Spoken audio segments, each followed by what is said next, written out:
Hola, hola. Vamos a esperar a que empiece a llegar la gente que vaya a llegar. Vamos a... Ok. Ya está por aquí ahorita el profe Brian, que es el invitado al en vivo de hoy. Y pues un saludo a todos y nos alegra muchísimo poder estar transmitiendo. Es una pena el tema, ¿verdad? No es algo agradable lo que está sucediendo, pero es una muy buena oportunidad para poder compartir un poco de información y algo que sí nos gustaría poder dejar tal vez establecido desde el principio es el hecho de, hola a todos los que se están uniendo, aquí está, vamos a ver, aquí está José, Madeline, Lizzy, Emanuel, hola. Un placer, gracias por estar acá en el en vivo. Y bueno, como les decía, la intención es poder hablar un poquito con un poco más de calma de todo lo que está pasando. Hay cualquier cantidad de información en internet y si bien es cierto, nosotros no somos dueños de la verdad aquí en el espacio, pero pues sí queremos hablar de estas cosas, de la parte tal vez histórica, que es muy importante, este background que ocupamos a veces para entender qué le pasa a la gente, este, y sí dejar muy en claro que la idea de la transmisión no es decir quién es el malo, quién es el bueno, sino establecer algunos datos importantes, ¿verdad? No podemos obviar el pueblo que es el pueblo ruso, ¿verdad? A nivel histórico, con una trayectoria impresionante, que han dejado en el arte, en la música, en la política, cosas muy buenas. Sin embargo, como sabemos, muchas veces los gobiernos y su pueblo a veces no tienen nada que ver. Entonces, bueno, voy a agregar al profe que ya está entrando. Vamos a ver por aquí. Ok, Hola, ¿me está el escuchas? profe Brian, profe, ¿cómo está? Hola, ¿todo bien? Bien, bien. Para todos, él es el profesor Brian Acuña. Él es analista internacional, profesor de Relaciones Internacionales en la UIA, en la Universidad Internacional de las Américas. Él es analista internacional y además es experto en Medio Oriente, así que de una vez le hago bulla a la página. Visión Oriente Próximo, han visto que acá en el espacio lo hemos estado mencionando. Si ustedes quieren conocer más de Medio Oriente, de toda la problemática de allá, también todas las virtudes de la zona, es el espacio perfectísimo para hacerlo. El profesor tiene mucho conocimiento, muchísimo, parece Wikipedia, pero con bases buenas, con fundamentos de verdad. Entonces, profe, bueno, no sé si quiere saludarlos. Sí, bueno, primero agradecerte por el espacio, la verdad, creo que es la primera vez en la vida, si no es que la segunda que estoy en un live de Instagram, no soy como muy fan de estos, no es que no sea fan del espacio, sino que no estoy acostumbrado, pero la verdad me parece una buena manera de llegarle a mucha gente que quizás, como bien decís, hay muchísima información en Internet, sin embargo, pues como hay información buena, fidedigna, hay también mucha información un poquito, no voy a decir jalada del pelo porque se darán cuenta que yo no tengo, digamos, para poder hablar de esa referencia, pero sí hay mucha información en una época en la cual los fake news nos persiguen y además no entiendo una tendencia en general, y esto creo que lo hemos discutido infinidad de veces, no entiendo la tendencia que tienen algunos de convertir los conflictos como que si fueran partidos de fútbol, donde agarran bandos como que si esto se tratara de apoyar a uno o al otro, evidentemente probablemente uno tenga una inclinación más favorable por un grupo que por el otro.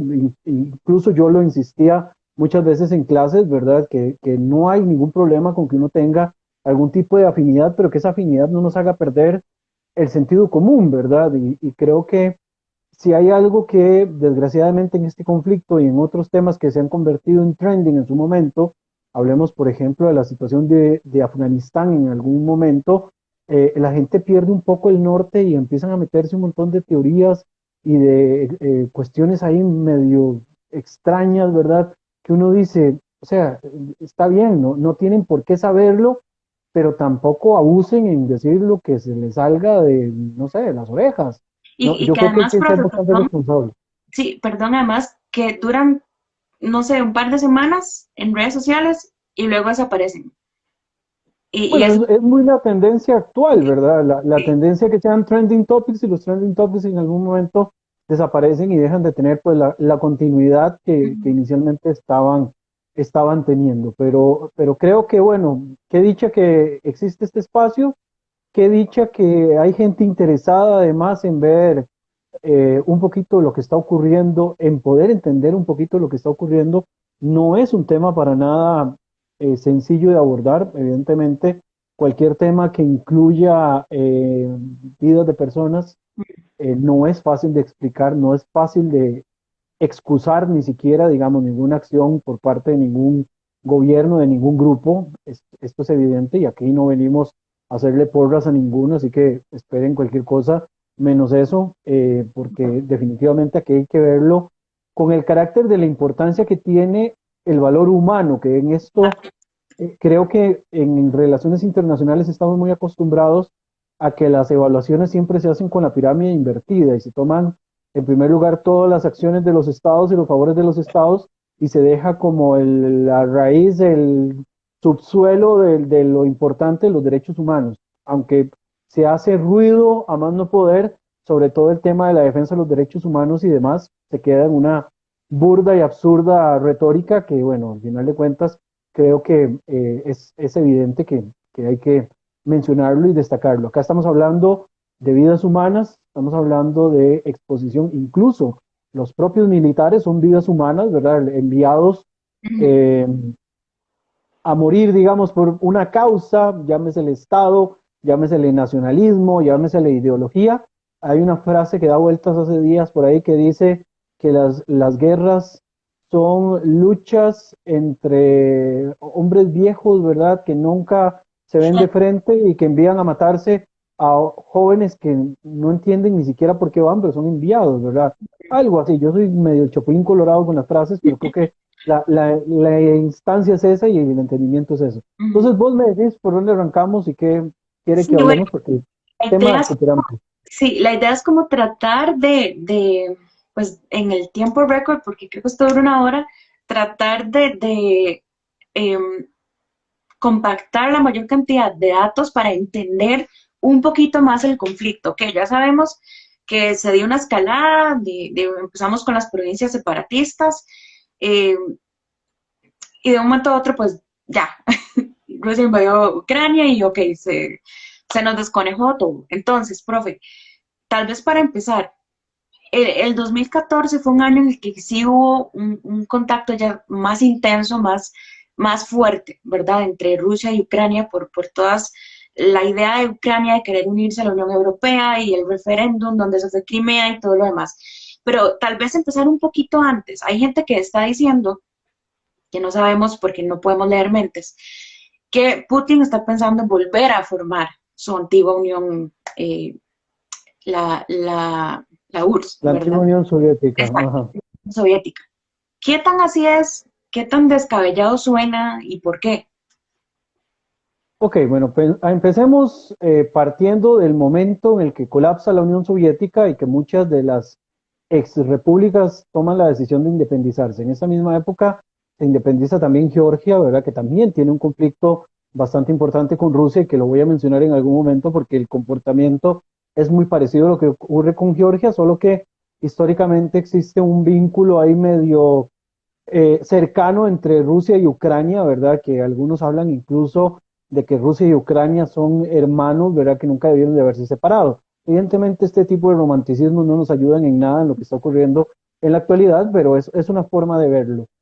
Después de los años 90, recordemos que después del colapso de la Unión Soviética, la Federación Rusa, o lo que queda de Rusia, es un país que tiene que volverse a levantar de las cenizas, ¿verdad? Un país que queda muy golpeado económicamente, que se ve muy dependiente también de la ayuda internacional desde un punto de vista económico. Lo mismo ocurre, digamos, con las ex repúblicas soviéticas. Algunas dan el paso hacia el frente y dan un salto con garrocha, pero así olímpico y medio, de saltar, de pasar de un sistema socialista a un capitalismo que además era un capitalismo muy salvaje, el que se daba en los años 90, ¿verdad? Estamos hablando de la época del nuevo orden mundial y del mundo unipolar, ¿verdad? Con los Estados Unidos y Europa gobernando absolutamente todo.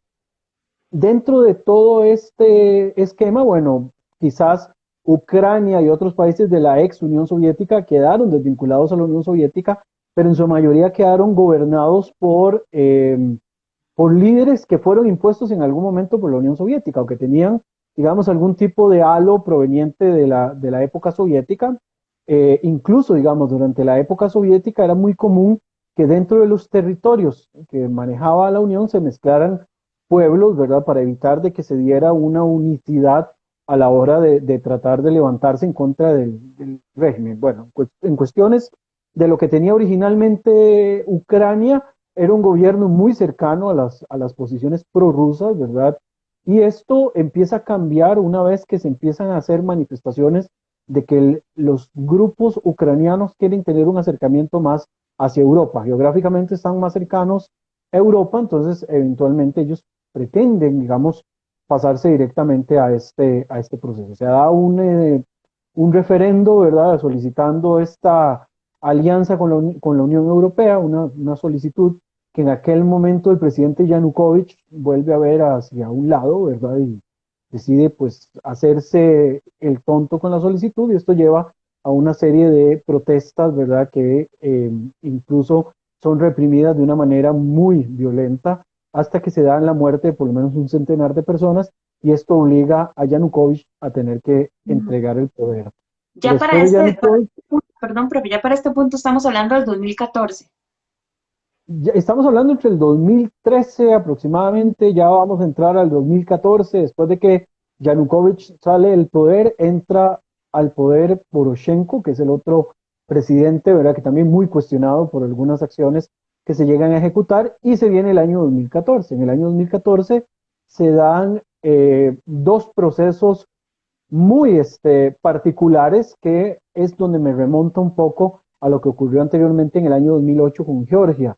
Y es que, en primer lugar, se hace un referendo de la población habitante de la península de Crimea, una península que pertenecía o que pertenece a la región ucraniana desde las épocas de Nikita Khrushchev, quien se las dio, ¿verdad?, como regalo al territorio ucraniano, exacto, se lo dio. Además, digamos que históricamente este territorio no ha sido ni siquiera por tanto tiempo ni ucraniano ni ruso, ¿verdad? Creo que el periodo más largo de población que estuvo ahí fue la población túrquico-mongólica, que en algún momento estuvieron asentados ahí, de hecho una población tártara en esta zona, ¿verdad? Bastante importante, un pueblo túrquico, lo que también vincularía un poco cuál es el papel que juega en este caso Turquía en todo el proceso y por qué también se ha hablado tanto de Turquía en estos días y el bloqueo del Bósforo, etcétera, etcétera.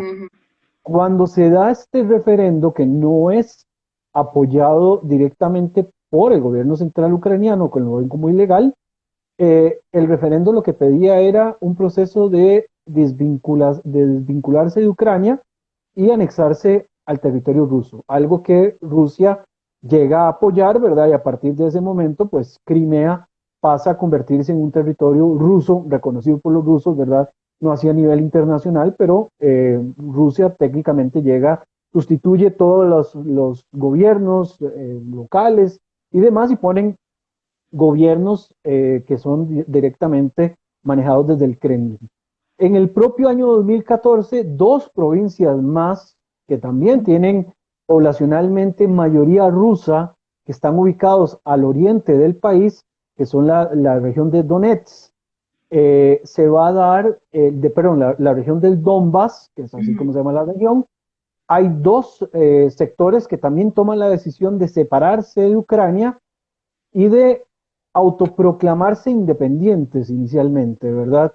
Eh, Son también provincias prorrusas, con gente, digamos, de origen ruso, que hablan ruso, etcétera, etcétera, y que piden pues un proceso de independencia y de autodeterminación, ¿verdad? Esto tiene todo un aspecto legal ahí medio complicado, no es que cualquiera que se le ocurre, se enoja con el Estado central y declara república independiente. No me imagino, no sé, a la gente, a la Alajuelita, declarando la República Independiente a la Alajuelita simplemente porque se pelearon con el gobierno central, ¿verdad? Eso tiene un proceso un poco más complejo, por eso es que a veces es un poco inexplicable la forma en la que este tipo de acciones se apoyan. Bueno, en fin, esto empieza a ocasionar enfrentamientos entre las regiones del Donbass y el gobierno central ucraniano, llevando incluso a la muerte de por lo menos, se habla de entre 13.000 y 14.000 personas hasta el año 2019, ¿verdad? Estamos hablando de casi 8 años, bueno, estamos hablando desde el 2014 hasta el 22,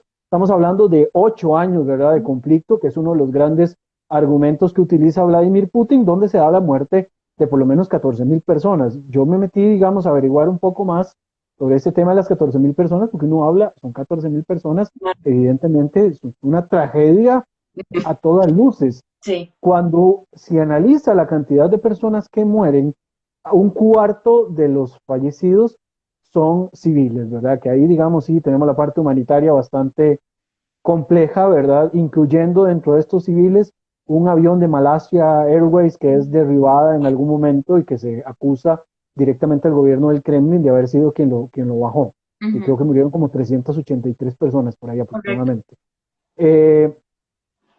El resto de personas que mueren o que están ahí explicadas dentro del Alto Comisionado de las Naciones Unidas para los Derechos Humanos son principalmente militares y paramilitares. Es decir, que tenemos ahí una especie de guerra civil porque todavía el territorio sigue siendo considerado como territorio ucraniano, históricamente, digamos de esa forma, y esto mantiene un nivel de tensión. Para tratar, digamos, de mitigar un poco el impacto de lo que tiene que ver con la situación del Donbass, se habían hecho unos acuerdos, ¿verdad?, que se les llamaron en su momento los protocolos de Minsk. Minsk en referencia a la capital de Bielorrusia, y se hacen dos protocolos. Ambos protocolos lo que buscaban era tratar de exonerar, digamos, de culpas a los separatistas, dándoles algún tipo ahí de amnistía, ¿verdad?, evitando que fueran reprimidos en caso de que se llegase a algún tipo de solución. De hecho, yo lo tengo acá en la computadora porque evidentemente no me los iba a memorizar, Bueno, pero perdón, profe, de hecho, si quieren, acá en el canal de YouTube están, en la cuenta de YouTube están los 13 puntos de Minsk. en Instagram, yo te explico. Por si Ok, los quisieran ir a ver después. pero técnicamente los protocolos buscaban de que no existieran más roces entre Rusia y Ucrania por la zona. Sin embargo, técnicamente firmados los protocolos, al día siguiente o a los días ya se estaban violando los protocolos. Y los estaban violando a ambos lados. Acá no vamos a decir, lo hizo Pablito y Pedrito respondió y viceversa. Ambos estaban violentando los acuerdos y a partir de ahí las tensiones empezaron a escalar un poco más. Me voy a devolver un poquito en el tiempo. Una situación muy similar empezó a ocurrir en la zona de Georgia, por ahí del año 2007-2008, donde hay dos provincias también de mayoría prorrusa, o de mayoría, perdón, de origen ruso, rusoparlantes además, que deciden convertirse en provincias independientes. Una zona de estas es la zona de Osetia del Sur, colindante evidentemente con la región de Osetia del Norte, y muy cercano, si no me equivoco, si no me falla ahorita la memoria, a la región de Chechenia en territorio ruso. Y la otra zona es Abjasia. Entonces, ambas provincias se declaran independientes y llevan un proceso en el cual se supone que Rusia los puede anexar porque ellos piden este proceso de autodeterminación y se da después, es decir, se supone que políticamente se siguen viendo como provincias separatistas, de hecho en los mapas siguen apareciendo como con rayitas, ¿verdad? Como que si fueran territorios que están en una zona de disputa. Sin embargo, desde un punto de vista práctico, obedecen y tienen todo relacionado y asociado directamente con Rusia. Incluso usan el rublo como moneda de circulación y todo, digamos, todas las cuentas que ellos hacen técnicamente van con el Kremlin, ¿verdad? No lo hacen con nadie más. En su momento, cuando se da esta guerra ruso-georgiana, Rusia se mete, ¿verdad? Primero declarando sí esta posibilidad de que Osetia del Sur y Abjasia puedan obtener la independencia y después de este proceso de independencia entran como invitados a poder defender los territorios y de esa manera, digamos, llegan a poder, digamos, blindar estas zonas para evitar de que vuelvan a quedar en manos, en este caso, de Georgia. Es un comportamiento muy similar a lo que ocurre en estos últimos tiempos con el tema de la zona oriental ucraniana, ¿verdad? Y donde, en primer lugar, vemos que el gobierno de Putin declara que sí, que la zona esta independentista son repúblicas independientes y declara que ellos aceptan la existencia de la República del Donetsk, la República Democrática del Donetsk, que es bastante curioso que muchos de estos autoproclamados países, ¿verdad?, se declaren democráticos, pero bueno, eso es harina de otro costal. Y por el otro lado está la República Democrática de Lugansk, ¿verdad?, que son estos dos territorios. De nuevo, entran en un proceso de declaración de independencia, una independencia pues declarada y aceptada únicamente por Rusia, ¿verdad? Recordemos que para ser un Estado reconocido internacionalmente debe tener, aparte de territorio y población, debe haber reconocimiento internacional. El reconocimiento internacional que tiene estas zonas en estos momentos es lo suficientemente pequeño como para que nadie lo tome en estos momentos en serio. ¿Qué es lo que ocurre? Se sigue manteniendo una cuestión de tensión entre ambas zonas. Cuando se declara este proceso de aceptar la independencia de estas regiones, ya se había dado una movilización de tropas desde Moscú hacia las fronteras ucranianas, sumando, digamos, las tropas que ya tenían asentadas en territorios como Bielorrusia o, por ejemplo, lo que podían hacer cerca del fuerte del Sebastopol, también en Crimea, o las tropas que tienen asentadas en la región de la Transnistria, ¿verdad?, en la frontera de Moldavia. Entonces, ya había una movilización militar y empezó, digamos, toda una retórica y bueno, toda una idas y vueltas de comentarios, tanto rusos como occidentales, ¿verdad?, de que si se daba un paso adelante se iba a desatar la del Dios y Señor nuestro. Ahora, profe, ese paso adelante es el unirse a la OTAN o eh, la no validación de Ucrania de estas provincias. En realidad, el paso adelante era atacar, ¿verdad? Esa fue la respuesta. Recordemos que además, para poder justificar los ataques de alguna forma, se empezó a utilizar un término que, desde algún punto de vista, lo que viene es a tratar de tocar fibras sensibles de poblaciones que sufrieron algo bastante grave durante la Segunda Guerra Mundial, que fue cuando se habló de desnazificar el territorio ucraniano, ¿verdad? Porque se hablaba de que el gobierno ucraniano estaba tomado por líderes neonazis y no sé qué. Bueno, se utilizó Bueno, y esto, profe, la misma. también, esto también se debe porque tengo entendido que en el periodo de la Segunda Guerra, mucha parte del territorio de Ucrania pues también sirvió inclusive para ciertos, inclusive mencionan centros de estos de concentración, ¿verdad? O sea, sí hay como menciona usted, esa utilización de discursos, ¿verdad? De como dice usted, tocar esas fibras.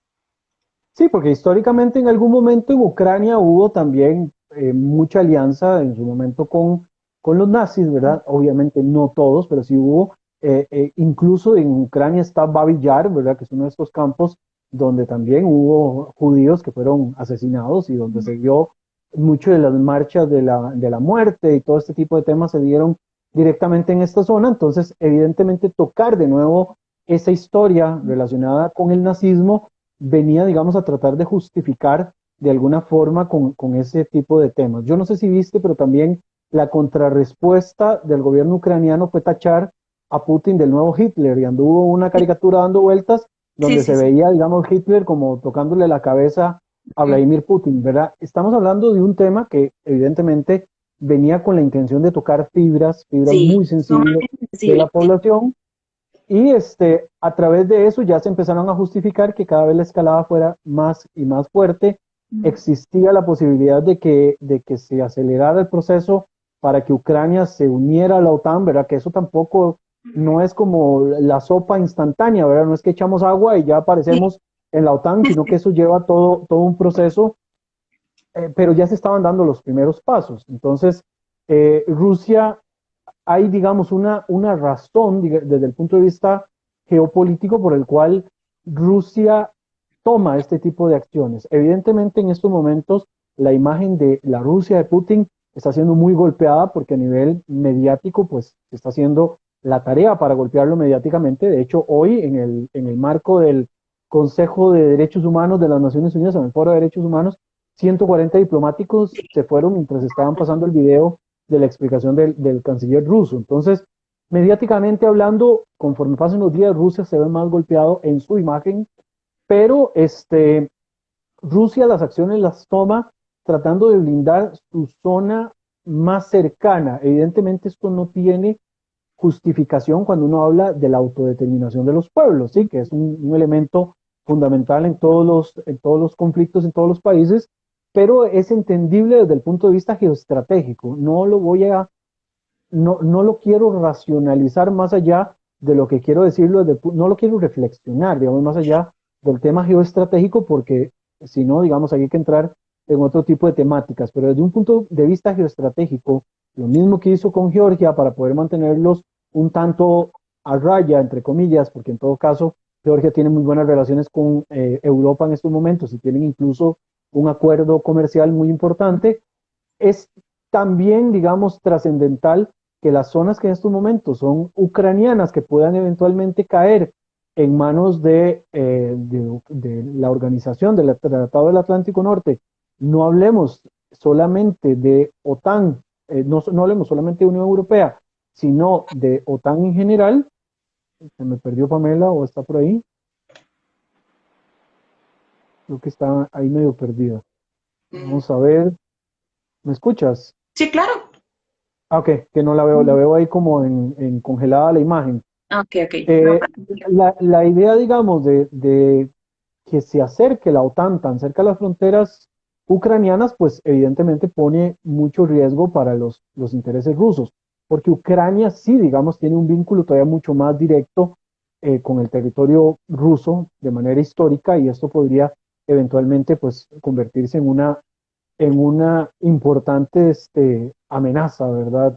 Para los intereses estratégicos rusos. Entonces Rusia toma esta decisión inicialmente, que era lo que contemplaban los análisis inicialmente, era que Rusia tomaba control de las zonas separatistas, que trataba de dar de baja al gobierno central de Kiev, en este caso darle de baja al presidente Volodymyr Zelensky e imponer o tratar de impulsar un gobierno prorruso. Sin embargo, el asunto se le ha venido con una resistencia todavía mucho más fuerte, algo menos esperado que lo que está ocurriendo en estos momentos, e incluso también la reacción que está teniendo Rusia en estos momentos a la resistencia que está ocurriendo en Ucrania, eh, nos hace pensar de que la escalada más bien pueda agravarse un poco más en cuanto a los daños que puedan sufrir directamente la infraestructura y la población ucraniana.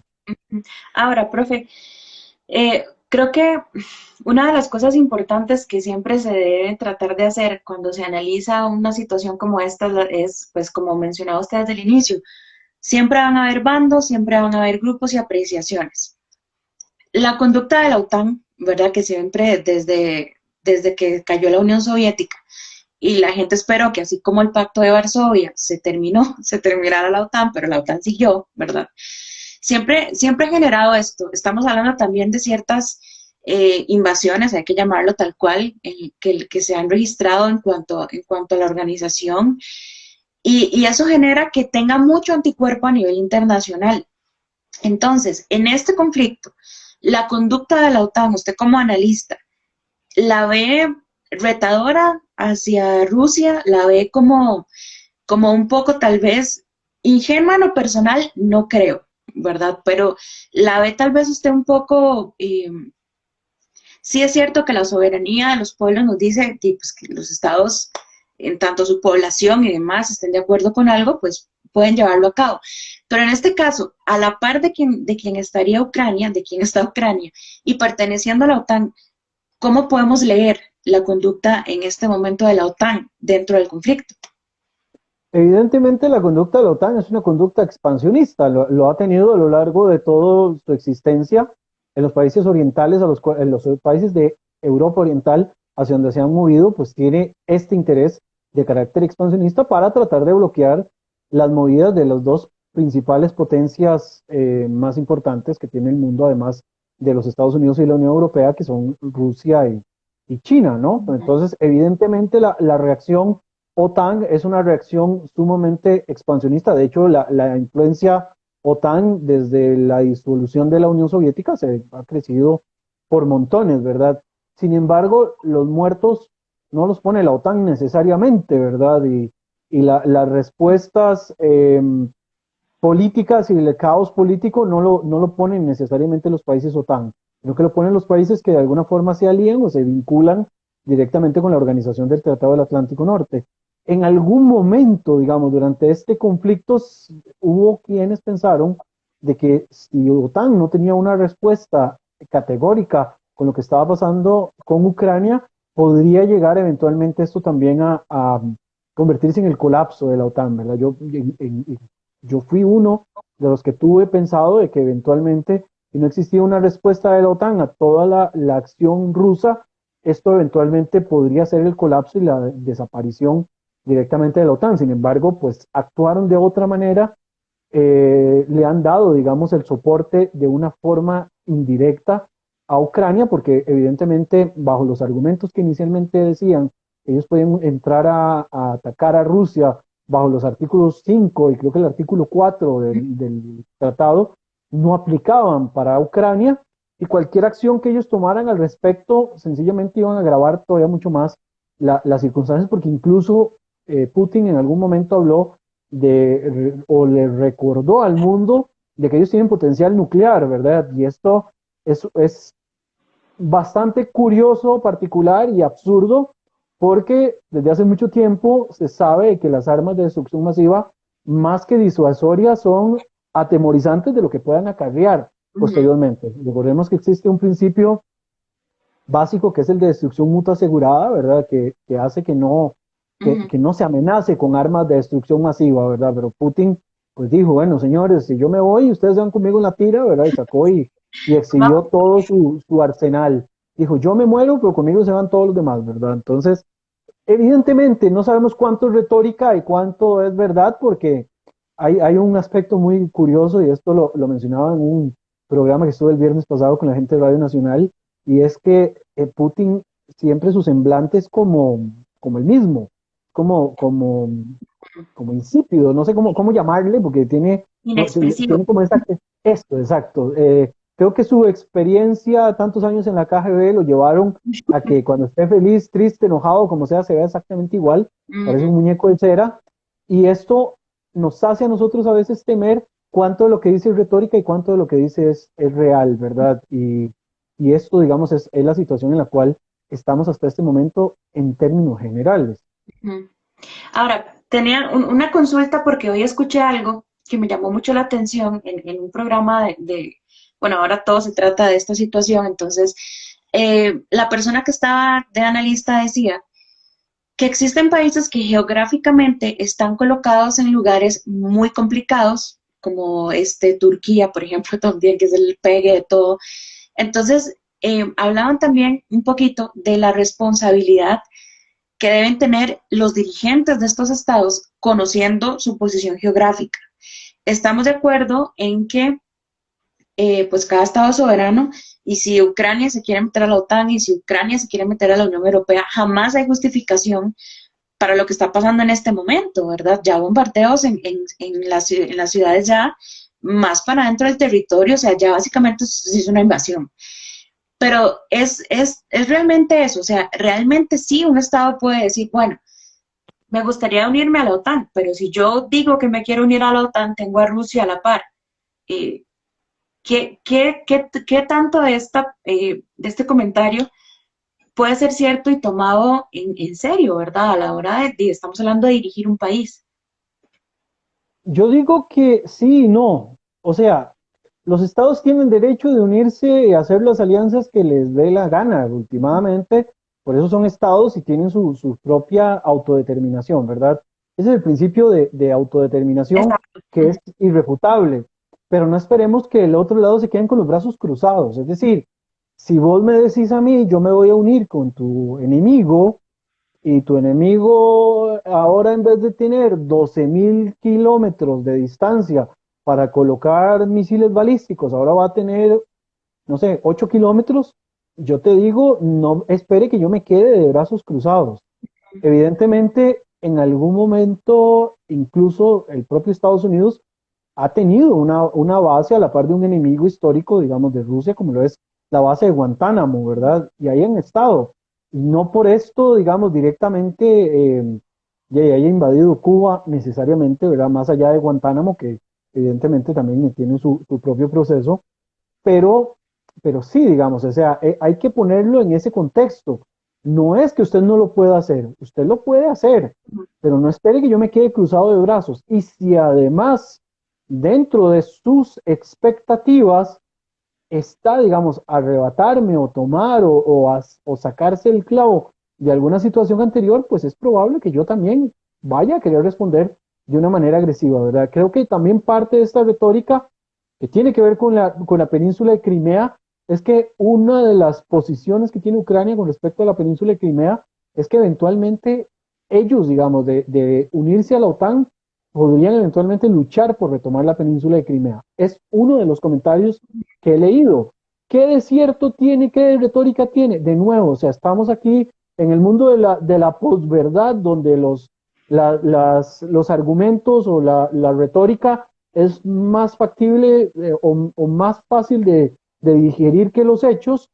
No sabemos hasta qué punto es tan así, ¿verdad? Pero de alguna forma Rusia justifica de que, ok, Ucrania, perfecto, quiere unirse a la OTAN, pero además de unirse a la OTAN quiere recuperar territorios que ellos dicen que les pertenecen históricamente. No Ujú. esperen que nosotros nos quedemos cruzados de brazos. Y en este ataque, digamos, que se ha dado desde hace casi una semana, hemos visto que además de tomar posesión o de tomar, digamos, control de las zonas separatistas, han incluso ampliado un poco más, ¿verdad? Estuvo en el puerto de Mariupol también, donde hubo ataques. De hecho, ya tienen el control completo del mar de Azov, ¿verdad? Que es este mar interno que está entre la península de Crimea y la zona directamente del mar Negro. Eh, y han tomado incluso, por ejemplo, la zona de exclusión que es la de Chernobyl, ¿verdad? Donde está este lugar donde ocurrió la tragedia de 1986. Entonces, hay, digamos, muchas acciones que han estado ocurriendo que se salen un poco del ideario original que teníamos de las reacciones que iba a tener Rusia con esto. Yo, digamos, sí daba por un hecho de que la acción militar iba a empezar bajo la justificación de que iban a defender las provincias las repúblicas democráticas de Donetsk y de Lugansk, llamadas así por Rusia. Yo sabía que por ahí iba a empezar el asunto, pero no me imaginé que fuera, digamos, a expandirse incluso más allá. De hecho, Yarkov, la segunda ciudad más importante de Ucrania, ha sido bombardeada, ¿verdad? Incluso hoy, bombardeos contra esta zona, donde los videos muestran, incluso dentro de zonas que están siendo concurridas en ese Ujú. momento por civiles, ¿verdad? Y hay todo un tema ahí que la información además nos viene un tantito filtrada y esto nos hace todavía mucho más complicado de que Ujú. el tema se pueda ver de una manera un poco más, no sé, objetiva, ¿verdad? Que de todas maneras, en los conflictos la objetividad y la verdad siempre son las primeras víctimas. Sí.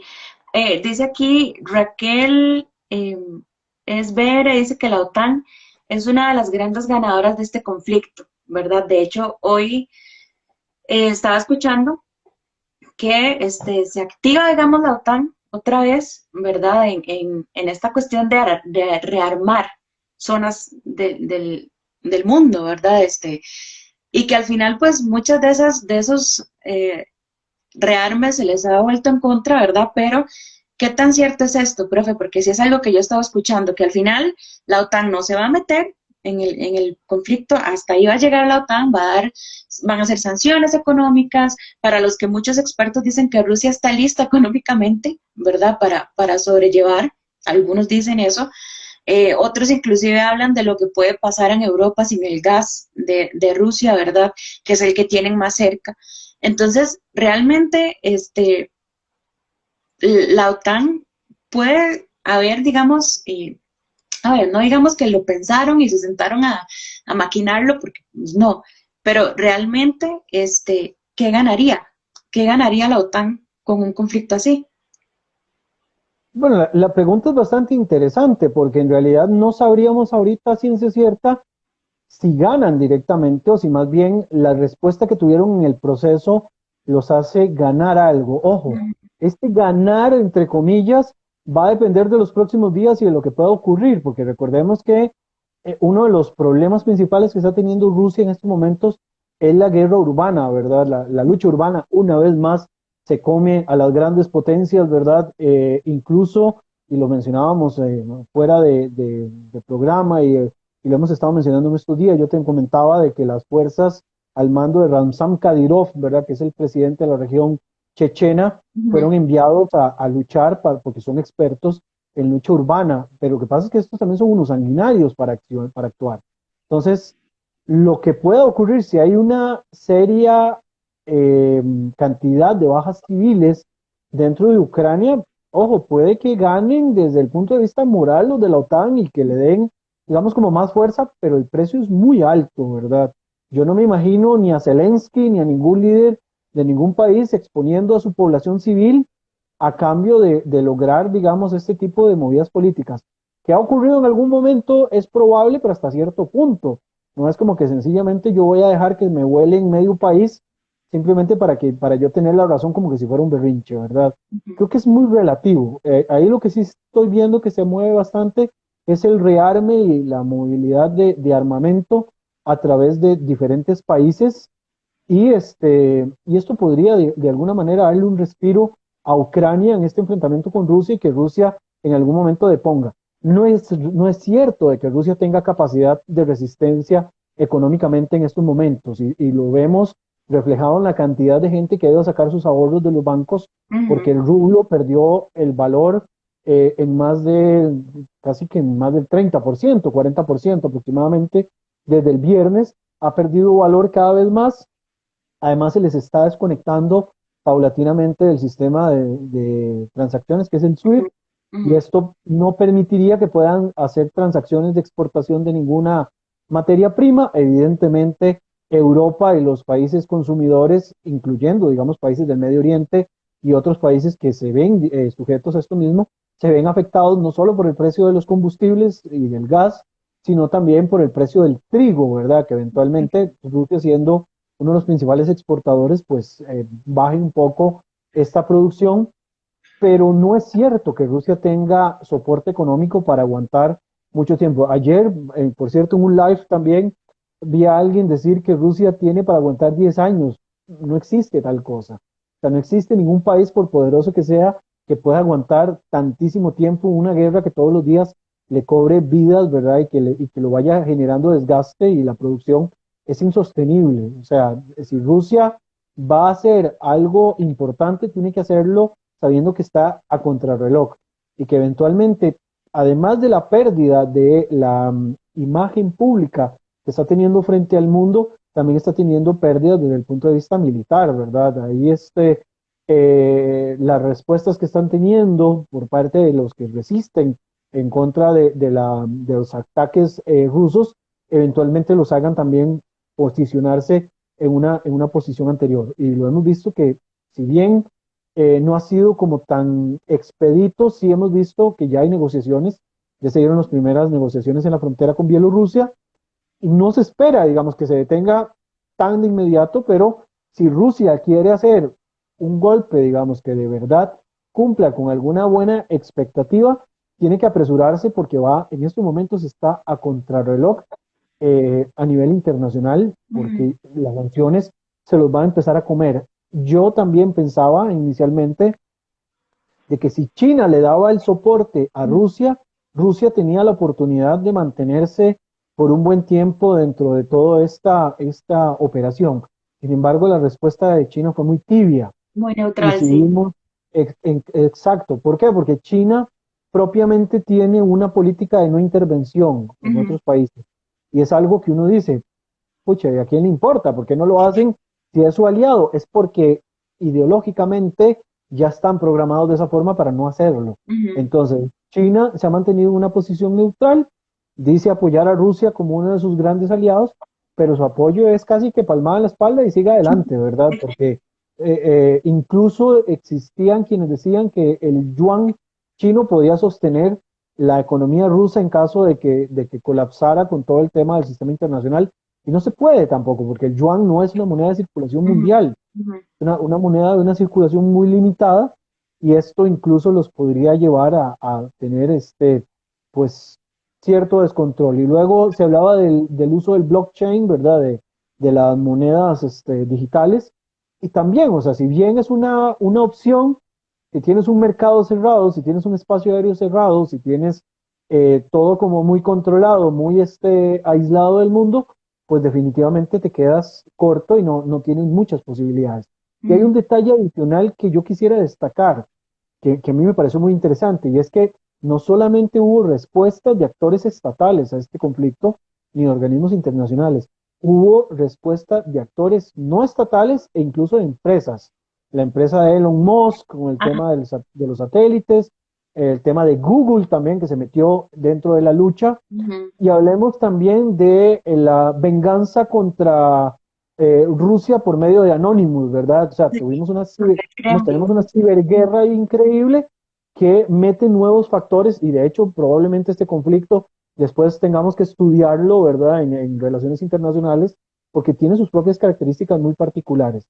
A mí, digamos, lo que sí me preocupa de esto que te digo, de que si Putin tiene que mandar una operación arrasadora o lo que sea, es que apliquen lo que se llama tradicionalmente como la doctrina Grozny, ¿verdad? La doctrina Grozny o el ataque como se hizo en Grozny, las zonas chechenas, fue barrer con lo que hubiese a su paso, fueran civiles y no civiles, se arrasó con todo. Se utilizó durante el conflicto en Siria, usó esta misma técnica Grozny de volarse barrios enteros o zonas donde estaban ubicados grupos contra el gobierno de Bashar al-Assad.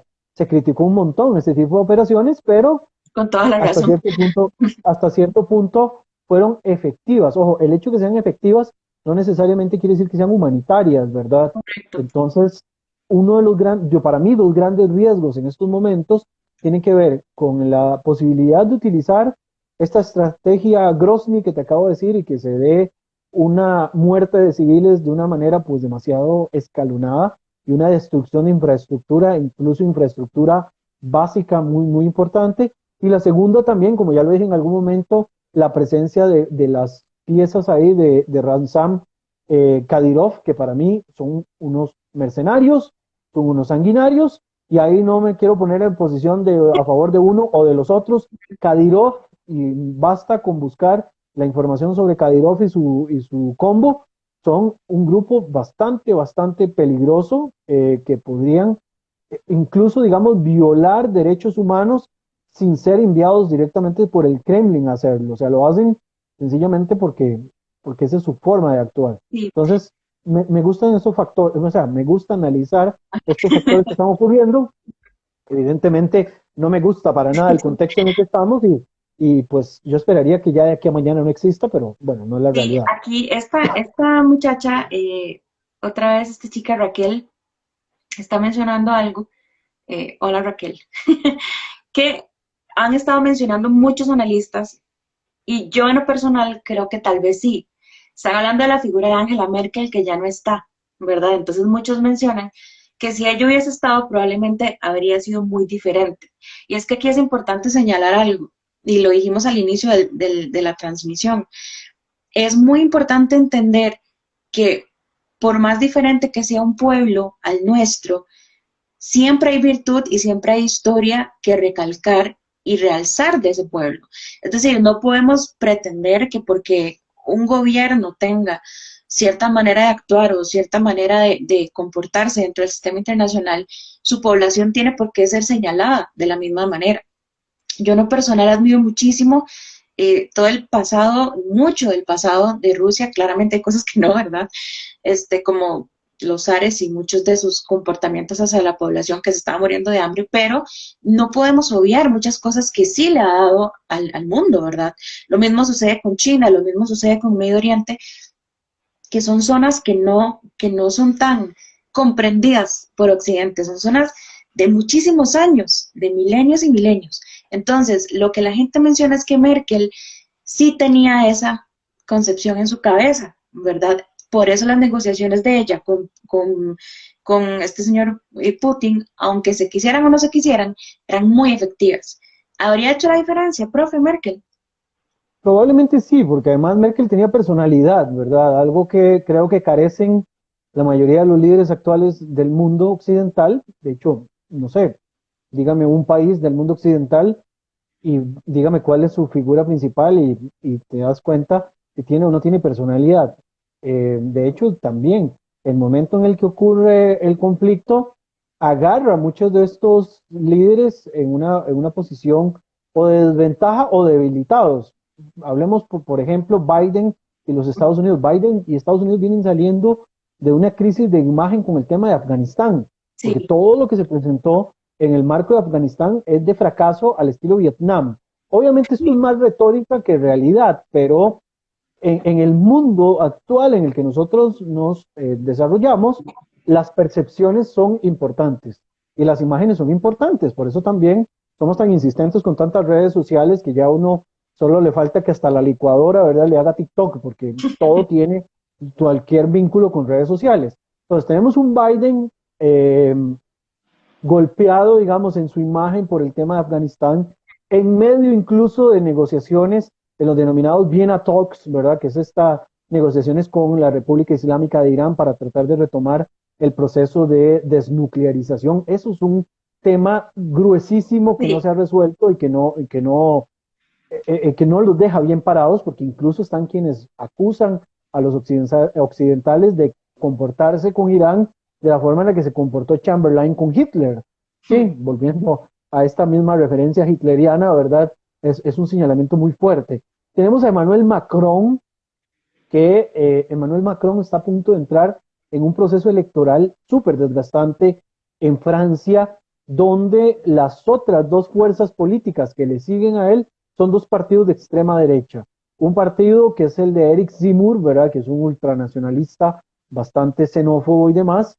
Y después de Zemmour tenemos a Jean-Marie Le Pen, que no es ni más ni menos que la líder de la Fuerza Nacional, ¿verdad? Que son, no solamente son xenófobos, sino que son islamófobos, judeófobos, todo lo fóbico que puede existir, y esto ha polarizado, como ha ocurrido en muchos otros países, ha polarizado un montón el criterio de los diferentes países. Entonces ahí tenemos dos potencias importantes que están, digamos, de capa caída. Además, acordémonos que a Biden muchas veces se le achaca de que responde muy tarde, ¿verdad? Por eso Donald Trump, ¿verdad? Que es todo un personaje, le llama el Sleepy Joe, ¿verdad? Porque siempre le dice que está medio adormecido.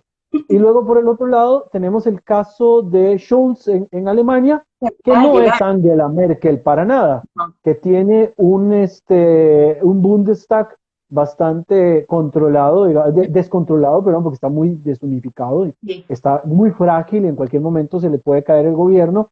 Entonces está en una posición de desventaja. Además, tantos negocios que tuvo en algún momento con Rusia, Alemania y demás, tener que dejarlos atrás es un poco ahí medio contraproducente.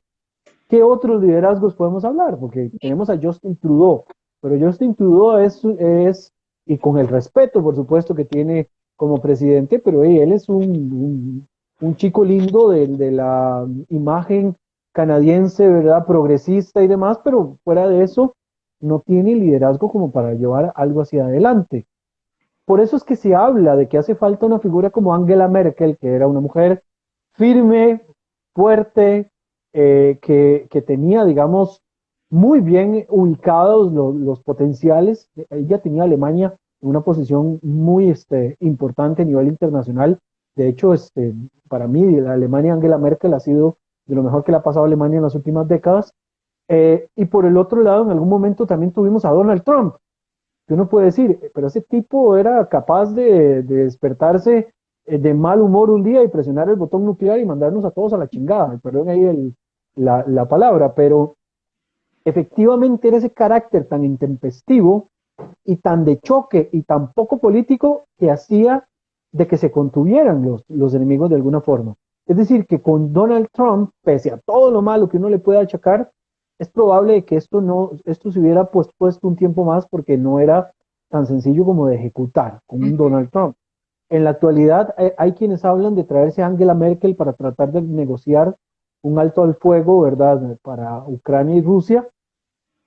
Vamos a ver si Angela quiere salir de su retiro para meterse en esa camisa de 11 varas a estas alturas Sí. de la vida y si Putin en estos momentos está a disposición de querer aceptar algún tipo de diálogo. A Ujú. estas alturas, a mí me parece que no tiene intereses de diálogo en estos momentos y por el contrario quiere ser muy categórico en cuanto a su respuesta y tratar de aplicar una agenda que todavía estamos tratando de descifrar, a ver hacia dónde quiere llevar todo el asunto, porque De tampoco podemos prever una Ucrania partida en Ucrania occidental y Ucrania oriental, ¿verdad? No estamos en esa condición y los ucranianos tampoco tienen interés en llegar a una condición de este tipo.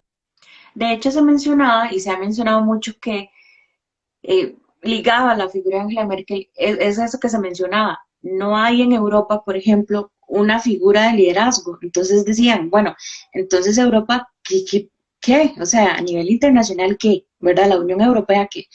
Entonces, una de las cosas que más he estado mencionando, y sé que es uno de los temas en los que ustedes, dentro de todos los temas que maneja, es el famoso tema del gas que Rusia le da a la Unión, pues, básicamente a toda Europa, ¿verdad? ¿Qué pasa con eso? Porque pues con la cantidad de sanciones que hay en este momento hacia Rusia, que muchos países europeos han avalado, ¿qué pasa ahí? ¿Qué sucede? Porque claramente incrementaría muchísimo para la Unión Europea traerse un gas de, no sé, de Estados Unidos, e inclusive hablaban que la calidad no es la misma. Entonces, ¿qué sucede ahí? Hemos hablado entonces desde la disolución de la antigua Unión Soviética, la separación de Ucrania, de ahí nos fuimos hasta el 2014, cuando pasó toda la cuestión de las provincias separatistas y el referéndum donde Crimea se le anexó a Rusia, y hasta el día de hoy en esas dos provincias han habido guerrillas, llamémoslas así, y hemos pasado por toda esa una transmisión. Entonces, en este momento, hablando de detalles tal vez ya un poquito más minuciosos, ¿qué pasa con el gas que Rusia le da a la Unión Europea? Esa es una muy buena pregunta. ¿Qué va a pasar a partir de ahora? Ya se están buscando mercados alternativos, pero evidentemente, no sé, vender gas no es como ir ahí al supermercado y comprarlo en cilindros, ¿verdad? Y llevárselo para ponerlo en la cocina de la casa. O sea, lleva un proceso un poco más largo, pero sí se están buscando mercados alternativos de venta de gas. De hecho, en algún momento creo que hubo algún tipo de negociación o algo con Qatar para que Qatar en algún momento sea proveedor de gas. Recordemos igual que en el Mediterráneo en los últimos años se han encontrado plataformas gasíferas que se podrían eventualmente explotar y llevárselas por el Mediterráneo y trasladarlas incluso hacia Europa. Pero esto no es que se levantan plataformas gasíferas eh, como en el Lego, ¿verdad? No es que empezamos a montarlas y ya tenemos las plataformas en cuestión de una semana, sino que esto nos lleva a nosotros un proceso un tanto largo y hay que empezar a resolver inicialmente cómo se va a hacer. Entonces hay que ver cuál es la respuesta que tiene en este caso, principalmente Europa, que son los mayores perjudicados, y por el otro lado también cuáles son las alternativas que existen para esto del gas. Yo en este tema sí me declaro completamente ignorante de cuáles alternativas tienen. Hace unos días atrás, por cierto, en el espacio de Visión de Oriente Próximo, entrevisté a Dani Suchar, que él, además de temas económicos, sabe mucho de estos temas de gas y de petróleo, porque tiene una ingeniería en algo químico de esto que a mí me pareció muy interesante y él hacía ahí la explicación de cuáles alternativas existían, pero evidentemente es un poco complejo, ¿verdad? No es como muy fácil de digerir en tan poco tiempo, en 30, 40 minutos que uno tenía de programa, no es tan fácil de digerir y de explicar, pero él hablaba de que hay que empezar a buscar alternativas eventualmente y que estas alternativas sí, pues tienen que empezar a correr, porque ahora van de salida del invierno que ese también es otro tema muy importante, digamos, esta crisis los agarra en medio del invierno, entonces la dependencia todavía del gas y demás, pues los hace como, mira, sí, no le hagamos el feo a estos compas porque nos cierran la llave y qué hacemos con esto, ¿verdad? Incluso hay países que han optado por volver a encender la producción de carbón, que esto es terrible para el medio ambiente. Creo Sí. que por ahí andaba la profe Pamela y ella no me deja mentir de lo terrible que es esto para el medio ambiente.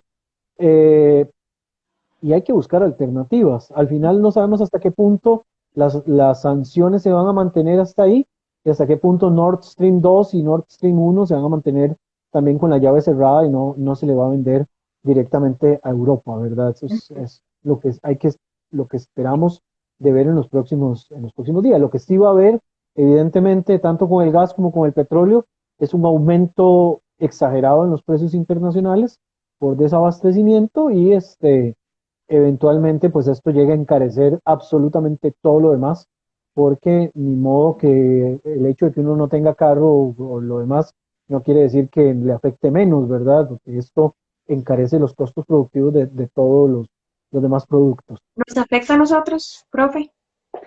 Claro que nos afecta a nosotros. Y Si de pudiera, hecho, por favor, ya, explicar, perdón.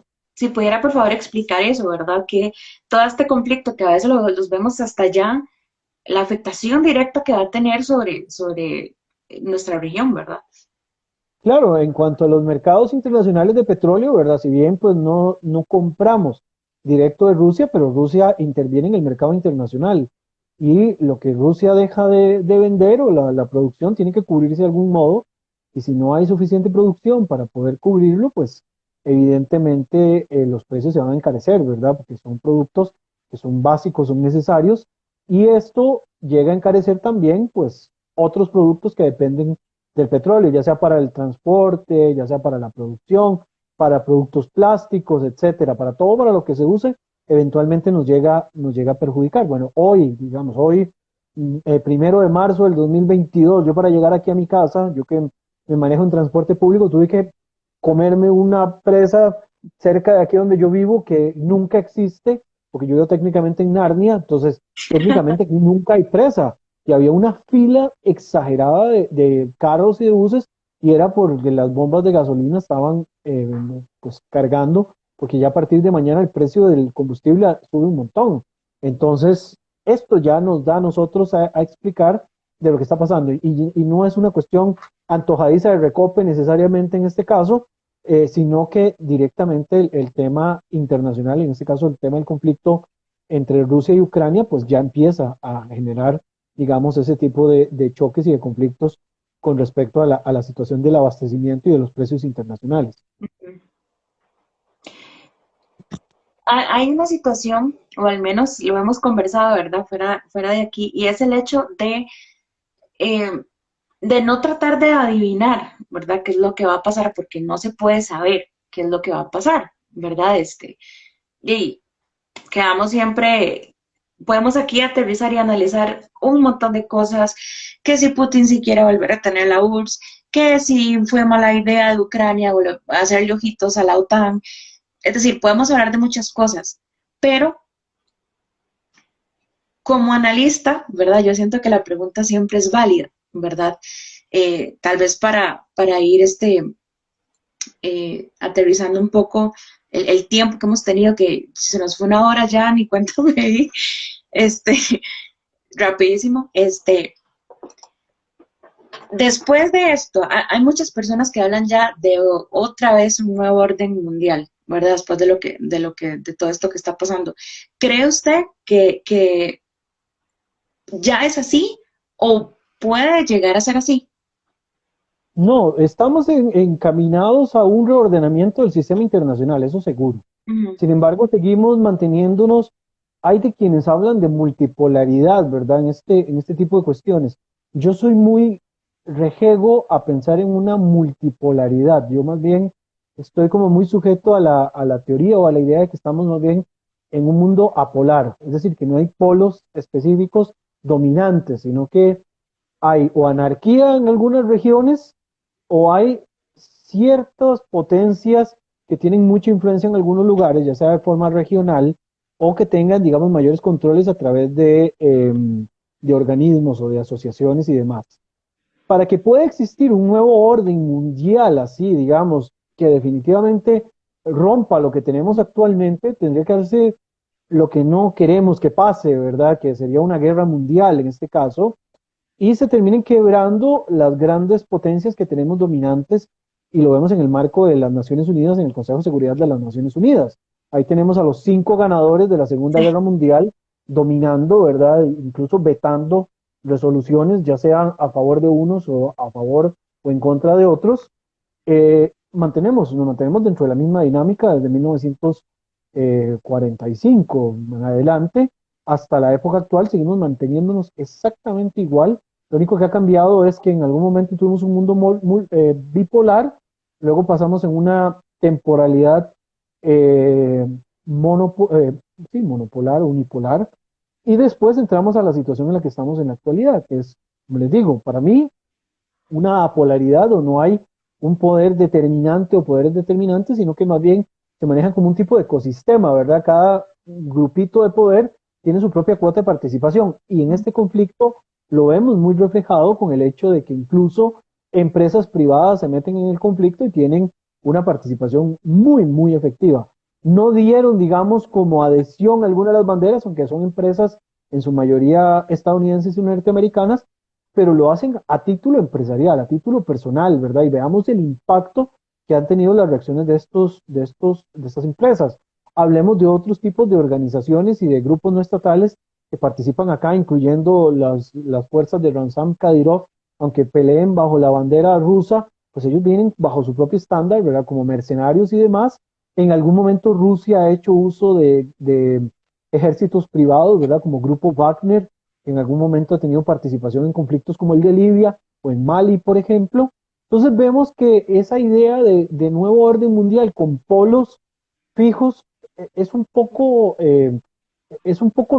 realista, en verdad. En realidad lo que tenemos ahora es un sistema mucho más complejo, mucho más enfrascado en pequeños feudos que se van, digamos, asociando con otros dependiendo de los intereses del momento y después de ahí pues se van ocasionando conflictos de manera pues más escalonada. Además, la dinámica actual desde hace ya mucho rato atrás es que todos los conflictos son asimétricos, ¿verdad? Entonces vamos a encontrar fuerzas poderosísimas como Estados Unidos o como Rusia en este caso, que sucumben delante de fuerzas tal vez de menor poderío, no necesariamente porque les maten más soldados, sino porque la extensión del conflicto es tal que los lleva a un desgaste moral desde el punto de vista de la imagen pública.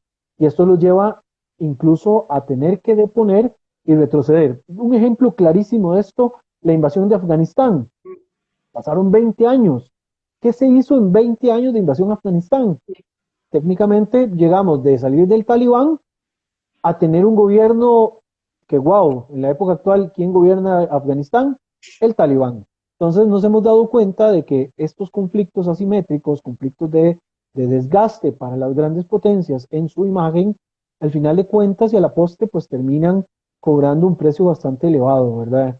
¿Será el tema de Ucrania el nuevo Afganistán para Rusia? Porque recordemos que el Vietnam de Rusia en su momento fue Afganistán, ¿verdad? En los años 80. Entonces podría eventualmente Ucrania convertirse en este golpe, digamos, moral para Rusia. No lo sabemos, ¿verdad? En la situación actual. Todo va a depender de qué ocurre en los próximos días y la respuesta que tenga directamente, en este caso, el liderazgo de Vladimir Putin.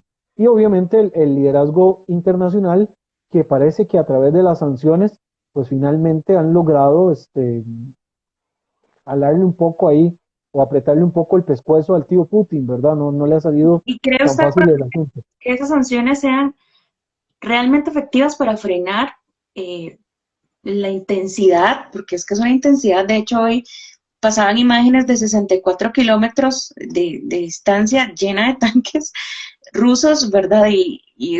O sea, no ve uno, digamos, como que esté frenándose nada. Ahora, como bien lo hemos hablado, mañana puede haber una noticia donde dice Rusia y Ucrania hablaron, se acabó todo. No sé, o sea, es que ese es el asunto, ¿verdad? Estamos hablando de seres humanos tomando decisiones. Pues en este caso, la decisión del presidente Putin es la decisión que al final pues se toma, ¿no? Eso no pasa por acuerdos, ni por votación, ni nada. Eh, ¿Pueden realmente estas sanciones hacerle algo a Rusia en este momento para frenar de verdad el conflicto? Las sanciones tienen efecto en la población rusa, es decir, quien va a poner más presión no es necesariamente la comunidad internacional, sino la propia población de Rusia. Ya han habido manifestaciones, por ejemplo, eh, en varias ciudades, en San Petersburgo, por ejemplo, hubo hasta al menos 6.000 personas detenidas por protestas contra el conflicto en Ucrania. Entonces, la intención de las sanciones es meter presión al interno, que la misma gente sienta, no, mira, nos están socando clavijas, suelten un poquito el tema, ¿verdad? Además, también están sancionando a grandes magnates rusos, ¿verdad? Que tienen empresas y emporios poderosísimos económicamente y cuando ellos empiecen a sentir el efecto en la bolsa, ellos van a empezar a presionar hacia abajo, ¿verdad? Entonces, Ujú. eventualmente podría ocasionalmente generar, digamos, un efecto, pero todo va a depender de qué tan rápido actúe Putin en estos momentos para terminar lo que quiera que sea que está haciendo. Que todavía a hoy, a mí, digamos, a mí, probablemente otros analistas que estén más metidos en esta región tengan más claridad, pero a mí hoy en lo personal todavía no me queda claro qué es lo que pretende Rusia, porque no creo que la idea de Rusia sea anexarse Ucrania y hacer una gran federación rusa con Ucrania por medio. No están preparados, digamos, la población ucraniana para una cosa así, y no está preparado Rusia tampoco para lidiar con una población tan grande hostil, porque no estamos hablando de un país de 10.000 kilómetros cuadrados, estamos hablando del segundo país más grande de Europa. Entonces, estamos hablando de un territorio súper extenso, con una población que menos del 40% siente algún vínculo todavía con la Rusia histórica, ¿verdad? Entonces, estamos hablando de un pueblo que ya busca fortalecer todavía más su identidad nacional, que es algo también muy de esta época de regresar, digamos, a esa identidad interna propia, ¿verdad? Y manifestarlo a nivel global. Sí, profe, ya como para ir cerrando, bueno, aquí en la cuenta de Instagram tenemos personas, muchas de las personas que nos siguen son internacionalistas o estudiantes de relaciones internacionales y otras no, ¿verdad? Y eso nos parece súper, nos encanta, digamos, porque la idea del espacio es ese, ¿verdad? Que cualquier persona que entre aprenda algo, ¿verdad? La información no tenemos por qué tenerla solamente los que sí pudimos ir a una U o quisimos ir a una U. La información debe estar para todo el mundo. Es un derecho, pienso que es un derecho. Entonces, como experto ya durante mucho tiempo, profesor universitario, un consejo para nosotros, para los internacionalistas que tal vez estamos muy nuevitos, para los que tal vez ya tengan mucho tiempo. Un consejo para análisis de conflictos así, profe. Bueno, primero que a pesar de que uno tenga posición, porque evidentemente uno siempre va a generar algún tipo de afinidad con alguno de los grupos que están ahí, siempre tratar de buscar la mayor objetividad posible, pensando en primer lugar que estamos hablando de vidas humanas y después de ahí podemos hablar de todo lo demás, es sumamente importante. En segundo lugar, que tratemos de ver todos los medios que tengamos a nuestra disposición. Incluso yo a veces, digamos, la clave que utilizo para ver algunos conflictos es buscarlos en el idioma original. Y aunque ustedes no lo crean, San Google hace maravillas, ¿verdad? Con el traductor, yo lo traduzco al inglés, que generalmente las traducciones de otros idiomas, de idiomas, digamos, muy poco conocidos hacia el inglés tienen una cercanía más real que hacerlo directamente al español. Entonces yo trato de buscar todas las fuentes posibles, fuentes a favor, fuentes en contra, todo lo que sea posible para generarme mi propio criterio. Fuera de todo eso, uno siempre va a tener una posición, pero tratar en la medida de lo posible de buscar todas las fuentes importantes. Tratemos en la medida de lo posible, tal vez, de no utilizar como fuente, lo vi en YouTube, ¿verdad? O me lo contó un amigo que lo vio en un blog, ¿sí? Porque hay mucha desinformación hay mucha gente también conspiranoica y hay mucha gente que se quedó atrapado en el paradigma de la época de la Guerra Fría, ¿verdad? Y Sí, piensa también que sí. esto es una cuestión de bandos. Y yo le decía a Pamela, a esta Pamela, no a la profesora Pamela, por aquello, yo le decía que hay que dejar, digamos, de lado un poco ese fanatismo de pensar de que esto es como un partido de fútbol, donde yo voy con un equipo, voy con el otro. No, acá hay que entender, digamos, todos los frentes posibles para poder, digamos, llegarle lo más cerca. Igual, digamos, es muy difícil entender algunas realidades cuando uno no ha vivido en ellas, muy, Correcto. muy complicado, aunque hay elementos a los cuales uno no debe de renunciar o de dejar de lado. Por ejemplo, a mí una vez alguien me decía que uno tenía que respetar todo lo que las otras culturas hicieran o decidieran. Y yo les dije, eso es una verdad relativa, porque por ejemplo, hay pueblos en África que acostumbran a circuncidar a las mujeres. La Ujú. extirpación del clítoris es una aberración. Por más que sea cultural, yo no Sí. tengo por qué aceptar una cosa así. Entonces, no es que yo tengo que aceptar todo porque sí. Definitivamente es una violación de derechos humanos total. Exacto. Entonces, hay que aprender, digamos, a jugar como en esos límites y entender, digamos, que hay cuestiones que pueden ser culturales, pero hay cuestiones que definitivamente no son negociables. Lo mismo que ocurre, digamos, con algunos discursos de odio o discursos discriminatorios, ¿verdad? Cuando uno le da bajo el estándar de la libertad de prensa espacios a discursos discriminatorios, al final de cuentas le estamos abriendo las puertas a sistemas que no son necesariamente pluralistas y que no son necesariamente democráticos, ¿verdad? Nosotros que nos manejamos dentro del paradigma democrático. Entonces, tratar siempre de como de filtrar todo ese tipo de cuestiones y después pues empezar nosotros a crearnos nuestro propio criterio, a buscar información, a nutrirnos con historia, a leer bastante, que esto, por eso estudiamos esta materia, porque nos gusta mucho leer o nos gusta por lo menos estar un poco más enterados de las cosas y a partir de ahí ya nosotros empezar a poder explicar. A mí, digamos, yo no soy muy metido, digamos, en temas relacionados con estas regiones de Eurasia, pero es un tema que obligatoriamente uno tiene que sentarse a estudiarlo, analizarlo y leerlo, ya después poder generar algún tipo de criterio o compartir algún tipo de criterio. Y también entender de que los profesores que están metidos en ciencias políticas, en relaciones internacionales y demás, somos humanos como ustedes, somos falibles, que yo puedo dar hoy un pronóstico y mañana pasa completamente otra cosa, porque como bien dijo Pamela, estamos analizando seres humanos y los seres humanos tenemos comportamientos muy variados. Entonces, no creer que todo lo que el profesor diga o todo lo que el analista diga es santa palabra. O sea, puede ser un punto de vista, un criterio aceptable, pero al final de cuentas eh, se puede equivocar. Y yo, digamos, estoy anuente a que me puedo equivocar y que tal vez de todo lo que dije en esta hora y casi 20 minutos eh, llegue a cumplirse solamente una cuarta parte, no se llegue a cumplir absolutamente nada. Yo estoy anuente. Lo único que uno hace son escenarios y los escenarios siempre van a depender del comportamiento humano. Por el momento, creo que ese sería lo último que podría señalarte y bueno, agradecerle el espacio. Yo te explico que ha crecido montones en este periodo que vos agarraste este proyecto, que sé que lo has trabajado con las uñas y por eso es destacable toda la labor que has hecho con él. He participado eventualmente en algunas partes del proyecto, pero sé que ahí la parte gruesa, la mamá de esta criatura sos vos y el trabajo que estás haciendo con él es muy bueno porque es un espacio no solo para internacionalistas, sino para todo aquel que quiera aprender un poquito más de cosas que nos llaman la atención a internacionalistas, ¿verdad? Sí. Esos temas a veces ni la gente que tenemos cerca nos Y no, entiende y no bien quieren que nos callemos, ¿verdad? mamá. Decía, salió un meme por ahí en estos días que decía de que ahora con la guerra entre Rusia y Ucrania, los internacionalistas íbamos a poder contarles a la familia de qué se trataba nuestra carrera. Ay, sí, Bueno, qué triste.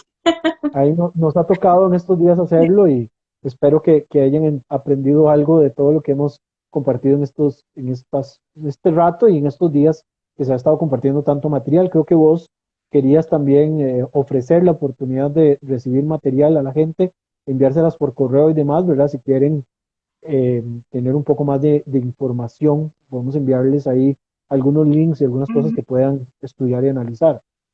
Sí, bueno, profe, demasiadas gracias por el tiempo, porque yo sé que usted, pues, viene llegando a su casa, ¿verdad? Y demás, pero sí consideré yo que era muy importante el espacio porque precisamente en la era digital en la que vivimos hay tanta información que más bien a veces se convierte en un problema. Entonces, recordarles a todos, el profesor Brian Acuña, él es el creador de un espacio que pueden ir a buscar acá mismo en Instagram, se llama Visión de Oriente Próximo, y en YouTube lo pueden encontrar como Brian Acuña. Vean, hay cualquier cantidad de análisis de Medio Oriente, y últimamente el último video que está ahí es de los mercados, el mercado de futuros, precisamente hablando de la cuestión esta de Rusia, ¿verdad? Entonces, creo que es muy importante si lo quieren ir a revisar por allá.